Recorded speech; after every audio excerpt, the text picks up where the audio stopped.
Hello, and welcome to Kick Conflict to the Curb.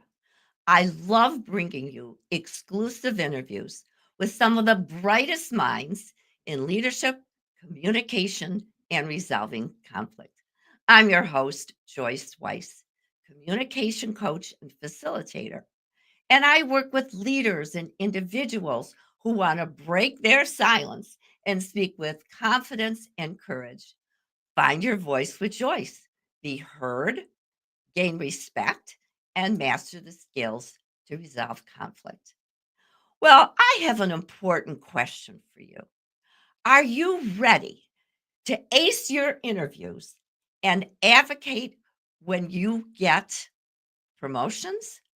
Well, I am so excited to learn from our guest today, who is a powerhouse. I repeat, a powerhouse in helping her clients build their careers. I'd like to introduce you to Diane Bogino.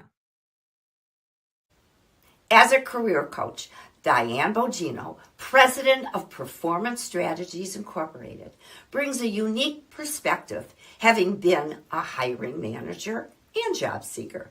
Diane has helped people from all walks of life find careers and jobs of their dreams, and that is best suited for their knowledge, skills, and talents. Diane is a crowd favorite on Kick Conflict to the Curb, and I can't wait to dive right into this episode. Showcase your leadership skills. Here's a fun fact about Diane. She shot a commercial for a bank dressed as a chicken. They shot all night, and then they didn't use the commercial. Welcome to the show, Diane Bogino. Thank you, Joyce. It's Okay, great to be with you again. can we talk about that chicken? First of all, do you still have the outfit? No, it was a costume they gave us. Oh God, what a way. I mean, most of my guests, nobody, that's very unique. I said that I bring in unique exclusive interviews. This is going to be amazing. Well, Yeah, it's that's showbiz though, right? yeah, oh, that's right. And showbiz. Let's get into something that I'm really curious about. What is your backstory about helping your clients with their, well, let's say building their careers, especially when they have interviews and advocating for promotions? Yeah. Um, well, when I started working at a much younger age, I was able to get jobs and I enjoyed interviewing. And when I got into HR, you see so many people, you see so many resumes. And when you become a hiring manager, then of course you interview people and you could just see the painful mistakes that people make. And I started my business just doing resumes. I did resumes for $75, but it was like, people, is this me?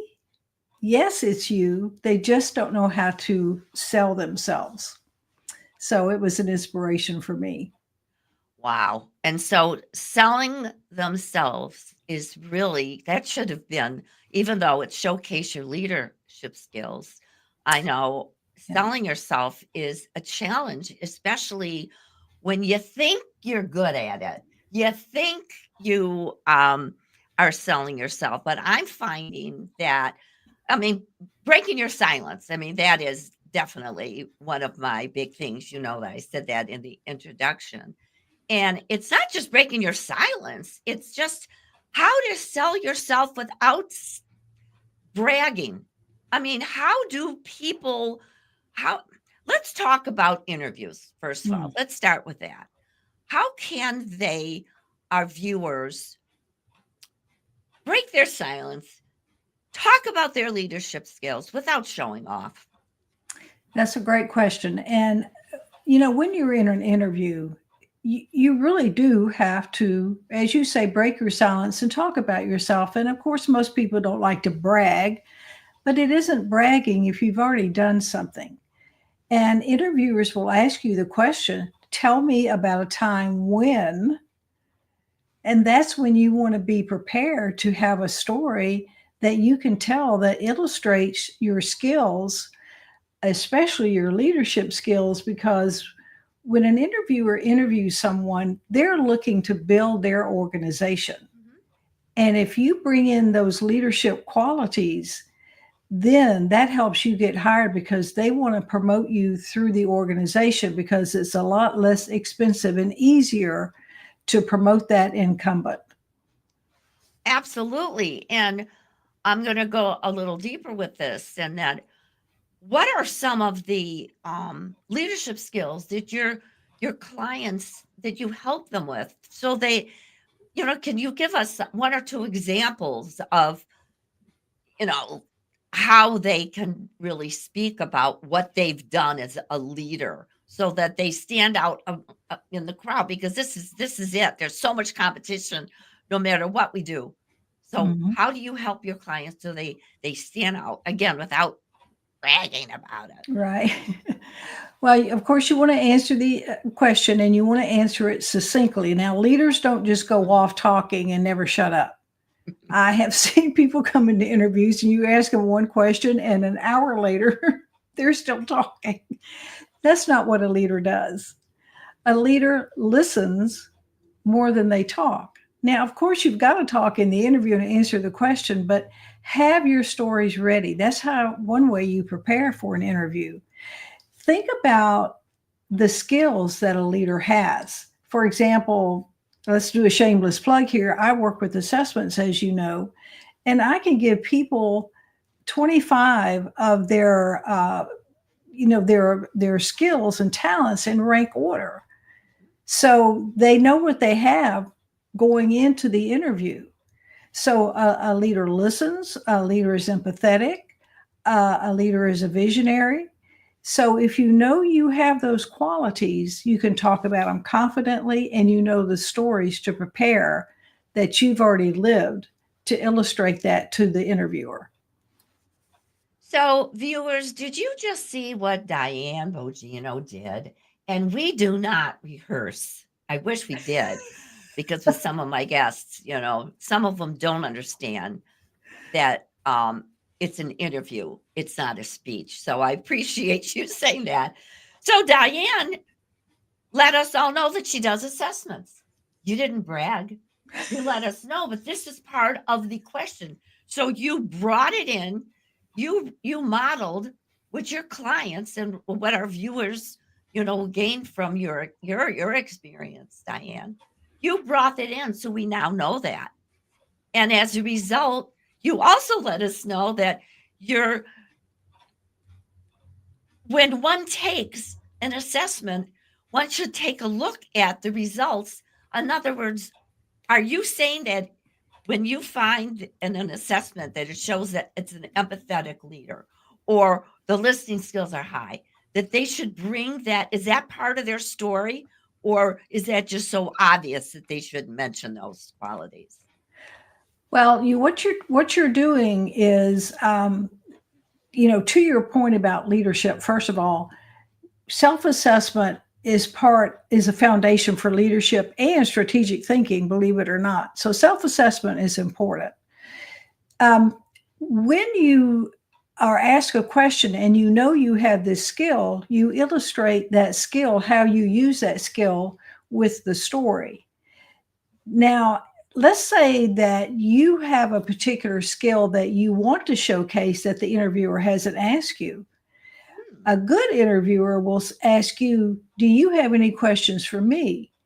And you can ask a question at that time, but you can also use that time to say, and I did want to let you know or bring up that blah, blah, blah, blah, blah. Mhm. And you want to be sure that you bring in skills that match that job description. They write those for a reason. Yes. So you don't have to just be a good listener, but also prepare before. And I don't, everything that we've said so far, my biggest pet peeve is when people, and I've said this before, even today, you could see that it's a big trigger, even socially. So how are you? And they go on and on. I find, Diane, that most people don't know how to shut up, and that, yeah, we're interested. and interested about the family. I would hope so if they're friends. How about really listening to other people and those that don't communicate well, and they are the bobbleheads that they talk and talk and talk and talk. This to me is probably the number one issue that I find that I hear from my clients, that they say their leaders don't listen. They just talk and they don't even ask me for my opinion. I get this over and over. So when I work with my clients, Diane, and they say this, that's when we have to talk about how to break their silence. They don't want to get reprimanded or fired, but how they can work with a leader who doesn't know how to listen. And therefore, you wonder why they don't get promoted. I mean, Yeah. would you like to say anything about that, or did I already say it all? Well, there's one thing that you can do when you work with someone, and maybe you and I are a little more intuitive because we do work with people, but you can observe people's talking patterns and learn when they're going to take a breath. If you observe their behavior, if you observe their body language, you can jump in. You learn when to jump in. People have to take a breath, and they have to sometimes stop and think. And that's your opportunity. Let me break in just for a moment, if I may. I love it. But you don't wait for permission. You just go ahead and say what you have to say, but be succinct again, and you cut it off and don't keep talking. And this is where preparing for the interview is important, because if especially if it's not an interview for a job, let's say and we're going to get into promotions next. If you know who is going to be interviewing you and you've already worked with them, or you know them, HR or whoever it is, and you know their speaking patterns, you have to prepare like you said, your succinct statement. So when they take a breath, that's when you can move in and, say, hey, this is what I've seen in our department, or I'd like to share a strategy that's really working, or I have a concern about how our employees are not getting heard. Are you open to hearing some of my ideas? These things, because okay, I'm going to shut up because I have to be a good listener, because I feel tensed, right? No, so you just reacted. So say something. I Because triggered you something for you, Diane. but you said a key phrase. If you're open to listening to this idea, I'd like to present something. And it's not like you're saying, if you'll shut up for a minute, I'll talk. Again, you're being polite and asking permission. And I'd like to know if you're open to hearing this. If you're not, then that's fine. We'll move on with the conversation. So you just hit on a key phrase that people can use. See, I wonder if that's going to be in a social media post in the future, that portion of the video. Well, thank you for that. And why, okay, viewers, why Diane and Joyce have selected this lane for many, many reasons. Mine, and this is a story I could go into. Maybe I'll do or a video on this, a recording, is that I wasn't listened to. So here I am, full circle from a small child to right now, the queen of conflict resolution. This is my topic because I feel the pain when people aren't listened to, because that was me and I had to figure this out. So, Diane, I want you to hold that thought, because I didn't even give you the question. But we're going to take a quick break, and I'm going to ask you how you were able, so you can think about it. Okay. You can take a deep breath and think how you are, what you had to do to break your silence from years ago. and how come you're heard and respected? And I know you are, and that's why you're my guest. So don't go anywhere, anybody. We'll take a quick break, and it's going to be a minute and 2 seconds, and we'll be right back and find out what and how Diane broke her silence. Are you a growth minded individual who loves your job but feels overlooked or disrespected? Is there doubt that you'll never get that promotion or thinking about leaving when you don't want to? Do you want to stop feeling invisible and start using your voice at home? Hi, I'm Joyce Weiss, communication coach and facilitator. You don't need to feel unheard, disrespected, or stressed at work or home. There's hope. It's time to kick conflict to the curb and resolve your frustration with bullies and challenging relationships. Are you ready to explore increased self-confidence, greater job satisfaction, and fulfillment in your career and life? If this sounds like something you want, email me, joyce@joyceweiss.com, to set up a complimentary Jam with Joyce session to see if private coaching is for you. Okay, so welcome back. And I'm your host, Joyce Weiss, and I'm interviewing my special guest, Diane Bogino, president of Performance Strategies Incorporated. So the question was posed before that 1 minute and 2 second break. How did you break your silence? And how come you're so darn confident now? Well, Joyce, as you know, I was an abused foster welfare child, so I didn't speak up at all. I stayed hidden. But back in my 30s, I discovered that life just really shouldn't be like this. I just can't believe that we go through life not being heard or not being able to speak up. And I joined Toastmasters. And I don't know if you've been in Toastmasters or not, but No, but I know what it is. Sure. yeah, and it's inexpensive. That's really a great thing about it. It's inexpensive and it's also effective. So I learned to speak publicly. I learned how to voice my opinion. I learned how to be factual and not be hysterical and be talking like this, because that doesn't impress anyone. And that shows that you're not confident when you just rattle on like that and you become emotional.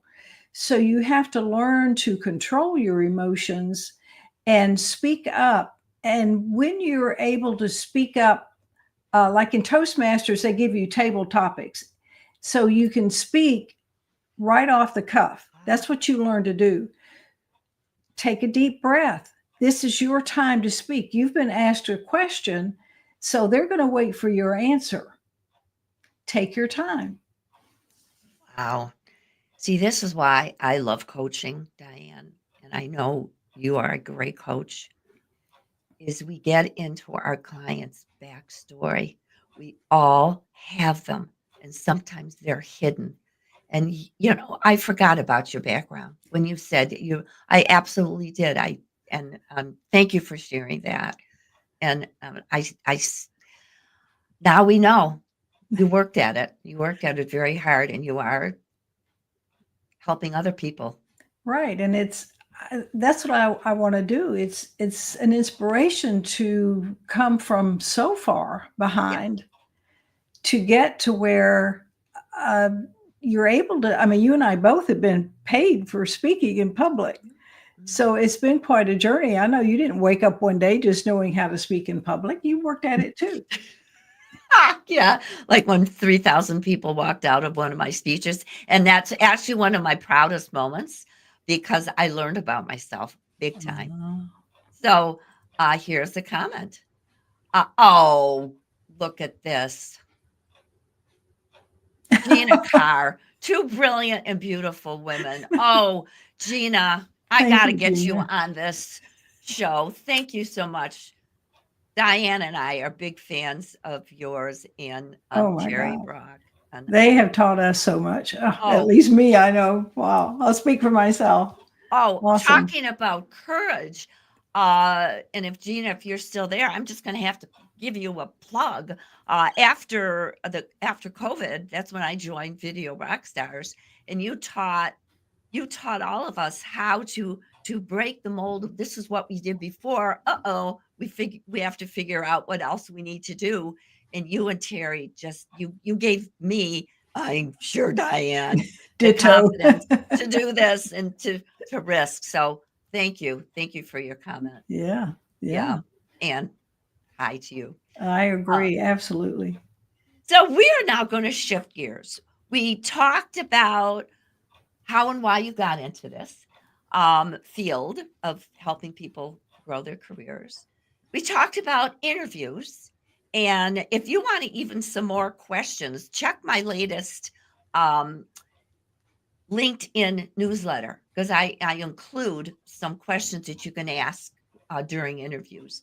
Now we're going to go into how to advocate for a promotion or if you're not working for a corporation, how to ask for the fee that you know you deserve, but darn it, you don't know if you're going to get it or not. Okay, shut up. Listen, Joyce. Your turn, Diane. Well, when you're at work, let's start there. Mm-hmm. You have to act like a leader all the time. I mean, you've got to walk and talk and act like a leader. Otherwise, no one's going to believe that you're a leader Yes. and are ready for a promotion. When you let every little thing, or when you take every little thing personally, Mm-hmm. that's not what a leader does. A leader let things roll off their back. They look at themselves first when they've had criticism or had feedback that maybe wasn't all that great. They look at themselves first. There's that self assessment again. When you feel like you're ready for that promotion, sit down, write out a summary that you can give to your boss. And this is what you're going to be discussing when you go into the meeting. Recently, someone brought me just that, a paper they were going to present to their boss to ask for a promotion. It was more of a, oh, I've done this and I've done that, and I deserve this promotion. That's not a leader, and that's not going to get you a promotion. Mm-hmm. And yes, you have to talk about the things that you've done, but what impact have they made on the organization? How did you build your team? Which is a great interview question. Yes. Did you make this team more accountable? Have you increased their productivity? Give me some numbers, use charts, give me some kind of illustration. That's how you get a promotion, not by complaining Mm-mm. and not by saying, I deserve this because I've been here so long and I just work hard every day. That's not going to fly.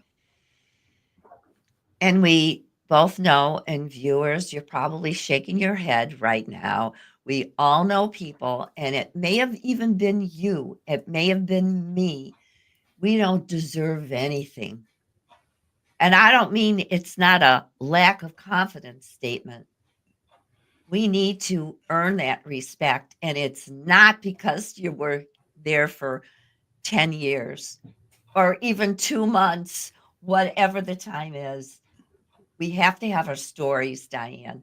We have to, again, not show off, but give me the facts. Why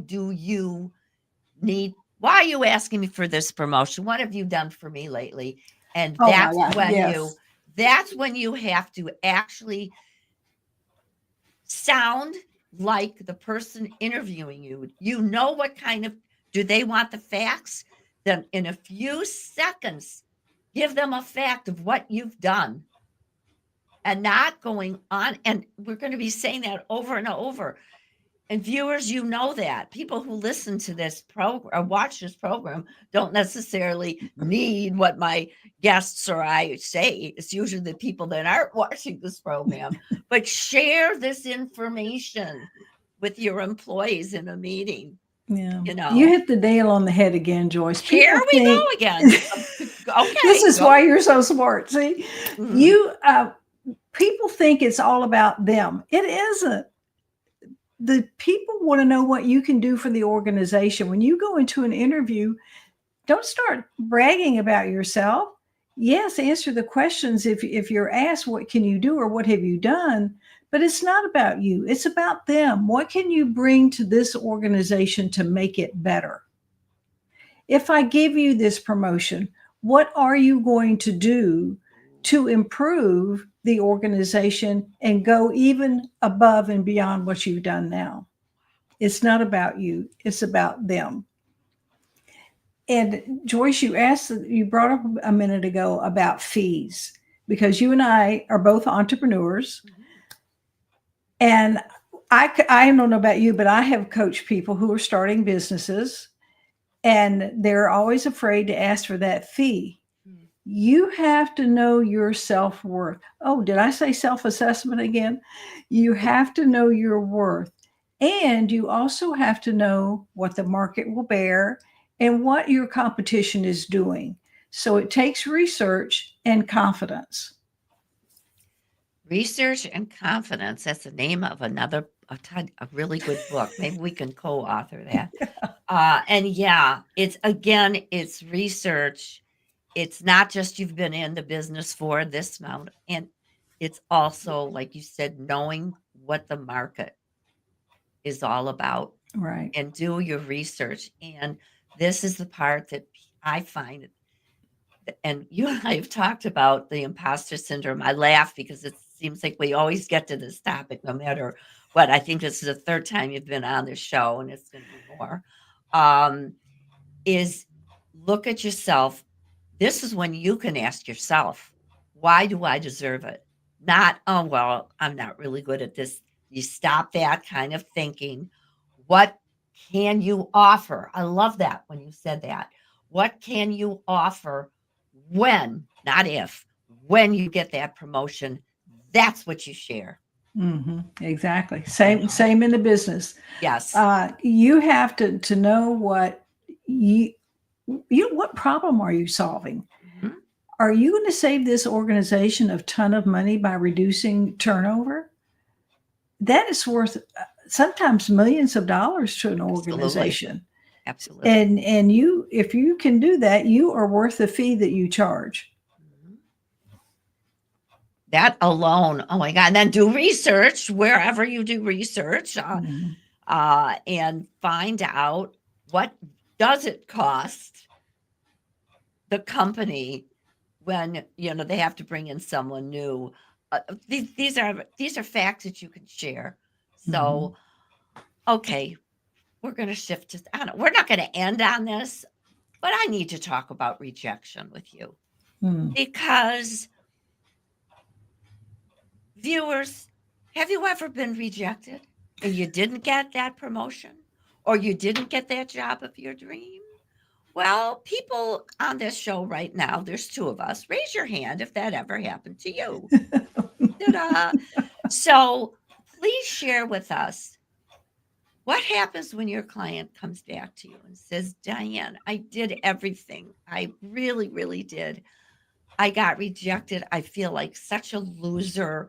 And that's when that imposter syndrome and that self doubt come in. How Mm. do you help them get through that so they Mm. don't feel like a loser? Yeah. Um, Again, with my assessments, I can actually measure your resiliency level, but Oh, you have to build that resiliency level within yourself. And if you do get rejected, calm down, you take a deep breath, take a step back. But first of all, look inside yourself, look at everything that you did, and let's be sure that there wasn't something that was overlooked, either in preparation or in an answer you gave or in a task you did or something of that nature. And sometimes, Joyce, there are people that try to push you down, hold you down. But in the case of a job or a promotion, it's the leader's opinion. I don't feel you're ready yet. hmm. Now, if you feel that you have demonstrated that you are ready and you're still rejected, then you have a decision to make, just like we all have life decisions to make. Am I going to stay with this organization and wait for the next opportunity or create an opportunity? or am I going to start looking and move on? So remember, you still have choices, even if you are rejected. But let's say there's a job that you're applying to and there's an incumbent that's being considered. Mhm. It's hard to beat an incumbent. Think about elections, right? Who usually wins the election? The person that's already in the office, right? Sure, If they're sure. up for reelection. But you don't know that. So you can't beat yourself up. You've always got to look toward the future and move forward and analyze, yes, but move forward. Analyze, move forward, and be honest with yourself. When those 3,000 people, okay, I'll make it so short. When those 3,000 people walked out, oh, at first, because this was at the beginning of my career, I blamed them. It was a bad time of the day, blah, blah, blah. I was ready to quit because the imposter syndrome, Mhm. was so big for me at that time. And then it took a while. And I looked at myself and I said, what did I do? And wow, I lost my humility, is what I did. That's right when I attained my certified speaking professional. And I thought I was at the pinnacle of my career. Well, that was a gift, not the designation, but having those people walk out. Because every single time, whether I do a show, whether not when I coach, but when I do a facilitation, there's always that little bit of Joyce, you show that humility. You share your authentic side with them. And that has taken away the fear. It's always there. And I love that it is there because it keeps me intact. So, Yeah. viewers, please, I think that Diane is reacting to my story.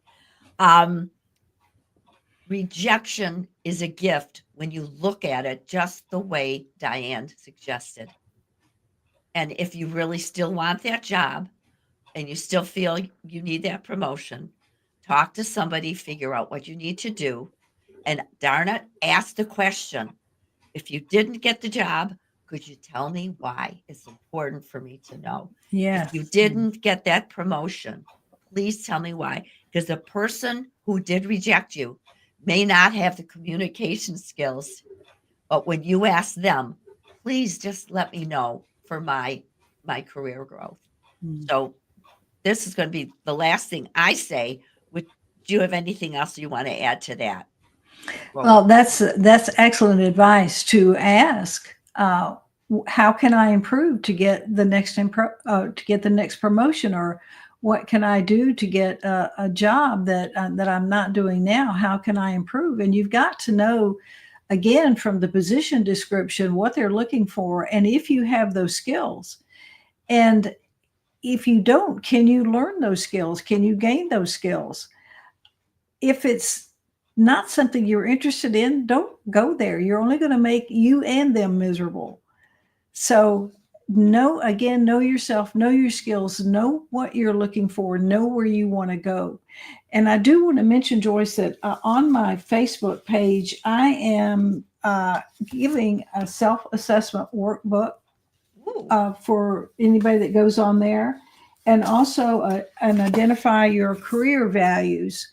Of course, they can see me about taking a serious science based assessment, but those will be very helpful to them, and they're completely free on my Performance Strategies Facebook page. They can get those. so I mean, I have your email there, but tell me please, what is your Facebook? Um, how can people find you? You just said Uh, on Facebook, it's Performance Strategies, and of course, I'm on LinkedIn as well. But I'm only putting these on my Facebook page, Performance Strategies. right. So they will be So, helpful. But if you really want to dig deep and have something scientifically based, email me about taking an assessment. and for those that are listening, it's Diane at performstrat.com. Right. Diane, you did it again. I said at the beginning, I love getting brilliant minds to share their expertise. Well, I learned so much from you.